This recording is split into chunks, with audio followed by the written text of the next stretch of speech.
அனைவருக்கும் வணக்கம். நான் சுந்தர்ராஜன், கரூர்லேருந்து அஸ்ட்ரோ ரீடர்.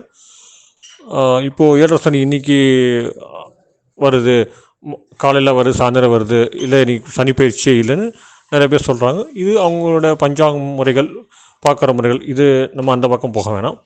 ஆனால் 7:30 சனியை பார்த்து இன்னி வரைக்கும் எல்லாருக்கும் ஒரு பயம் இருக்குது. ஒரு விஷயம் நீங்கள் புரிஞ்சுக்கணும். 7:30 சனியில் ஒரு மனிதன் உயர முடியலன்னா மற்ற நேரத்தில் உயர்றது ரொம்ப கடினம். 7:30 சனி தான் ஒரு மனிதனுக்கு உயர்வை கொடுக்கும். அது கண்டச்சனி, பாதச்சனி, எந்த சனின்னு சொன்னாலும் சரி. இப்போது சில பேர் ஜோதிடர் சொல்லியிருப்பாங்க, இந்த ராசிக்காரங்க பயப்படணும்பாங்க. பயப்பட தேவையில்லைங்க. அதாவது நான் சொல்கிற ராசிக்காரங்களுக்கு வந்து ரொம்ப நல்லது நடக்கும். இப்போ வந்து அதாவது மீனம், அடுத்து பார்த்திங்கன்னா கடகம், கன்னி, விருச்சிகம், மகரம், இந்த 5 ராசிகளுக்கும் இப்போ நீங்கள் வீடு கட்டணும்னு நினச்சிங்கன்னா கண்டிப்பாக இப்போ தரங்களா அந்த டைம் முடிஞ்சு போய் இப்போ வீடு கட்டுவீங்க. அதே மாதிரி ஐடி கம்பெனியில் ஜாயின் பண்ணுறது, ஐடி கம்பெனிக்காக வெயிட் பண்ணுறவங்க, அப்புறம் வெளிநாடு போக முயற்சி பண்ணுறவங்க, வெளிநாட்டிலே தங்கணும்னு நினைக்கிறவங்க, இவங்க எல்லாருக்குமே ஒரு நல்ல இதாக இருக்கும். அதே மாதிரி அம்மா உடல்நிலை ஆல்ரெடி கொஞ்சம் சரியில்லை அப்படின்னா இப்போ படிப்படியாக முன்னேற்றங்கள் வரும்.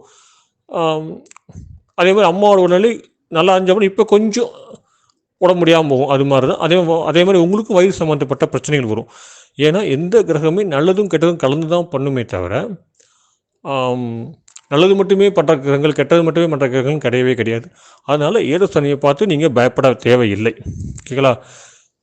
இது வந்து உங்கள் தொழிலுக்கும் உங்களுடைய இதே நேரத்தில் நான் சொன்ன ராசியில் உங்களுக்கு சுக்கிரன் அந்த ராசியில் இருந்துச்சு அப்படின்னா திருமணம் ஆகாதவங்களுக்கு திருமணம் நடக்கும். இல்லை திருமணம் லைஃப் பிரச்சனையாக இருக்குது, ரொம்ப பிரச்சனையாக இருக்குது, இப்போது அந்த பிரச்சனை நீங்கி நல்லது நடக்கும். இது முறை புரிஞ்சுங்க. இன்னும் அடுத்தடுத்த வீடியோவில் நான் கண்டிப்பாக இதில் நான் கண்டிப்பாக இன்னும் சில விஷயங்கள் சொல்கிறேன். புரியுதுங்களா?